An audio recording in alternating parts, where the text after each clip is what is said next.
방금 내가 뭘 가지러 왔지? 그 사람 이름이 입안에 맴도는데 도통 생각이 안 나네? 이런 경험 한 번쯤 있으시죠?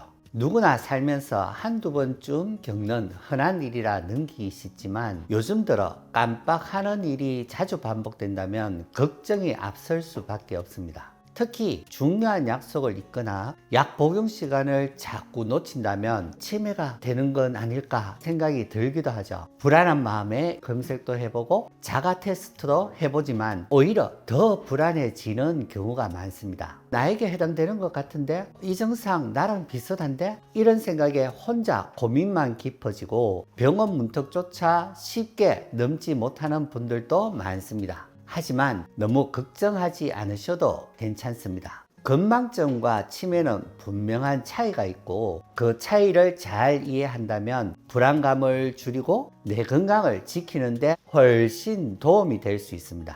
오늘 영상에서는 단순한 깜빡함과 병적인 기억 저하의 차이를 쉽고 명확하게 정리해 드릴게요.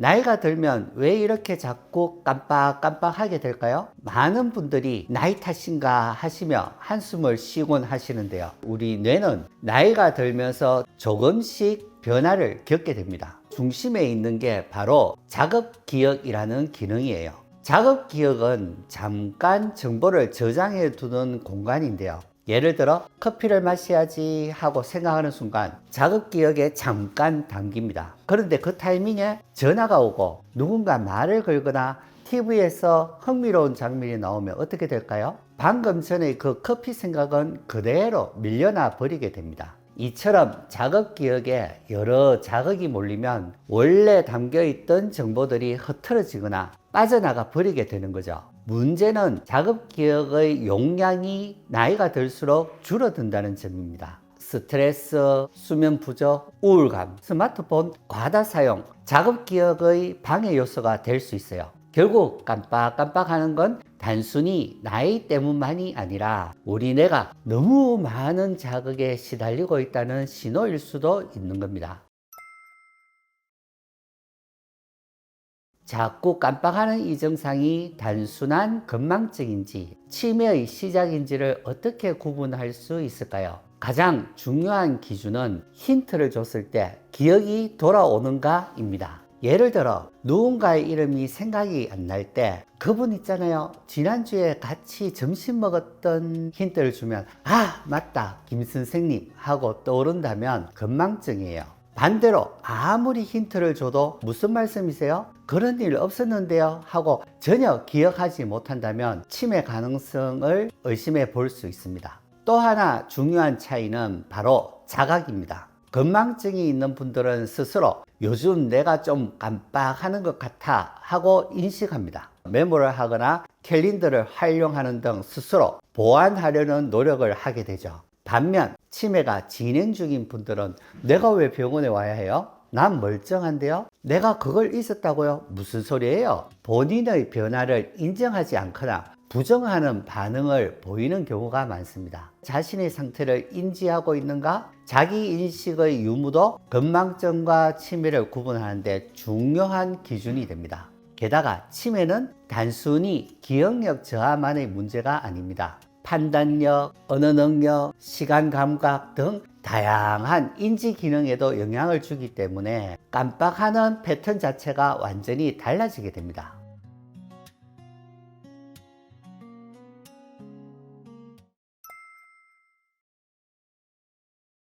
치매는 단순히 기억력이 떨어지는 것만으로는 설명되지 않아요. 실제로는 훨씬 더 다양한 증상들이 함께 나타나요.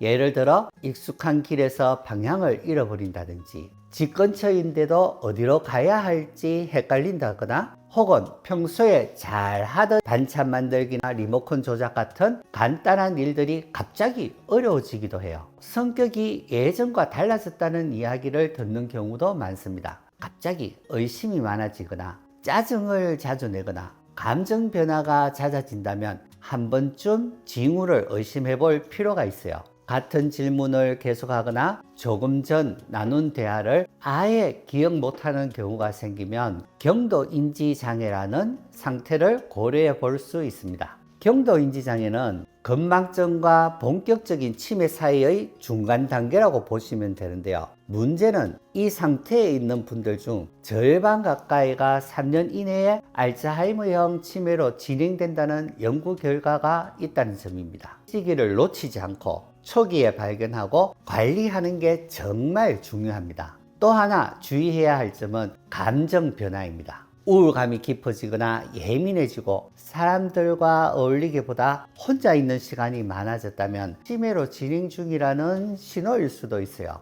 이런 변화들이 느껴진다면 한 번쯤 전문가와 상담해 보는 것을 권해드립니다. 뇌 건강을 지키기 위해 우리는 어떤 노력을 해야 할까요?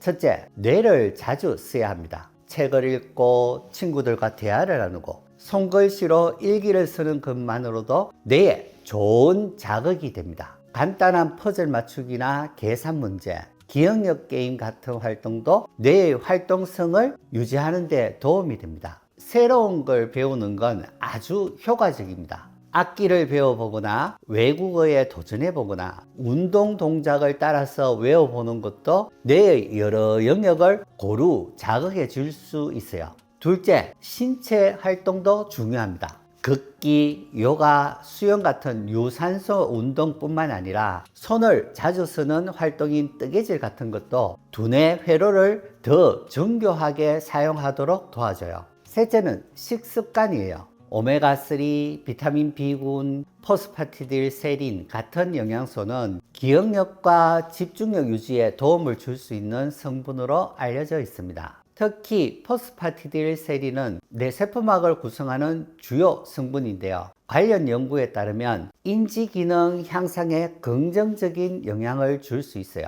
이 외에도 블루베리, 아보카도, 녹황색 채소, 견과류 같은 식품들도 뇌 건강에 도움이 되는 음식으로 많이 알려져 있죠. 반면 당분이 많은 가공식품이나 트랜스 지방은 가급적 피하는 것이 좋습니다. 그리고 잊지 말아야 할 게 몇 가지 더 있어요. 충분한 수면, 스트레스 관리, 사회적인 활동입니다. 특히 혼자 있는 시간이 많아질수록 뇌는 외로움에 더 민감하게 반응하게 되는데요. 사람들과 자주 어울리고 소통하는 것만으로도 치매 예방에 긍정적인 효과가 있다는 연구 결과도 있습니다.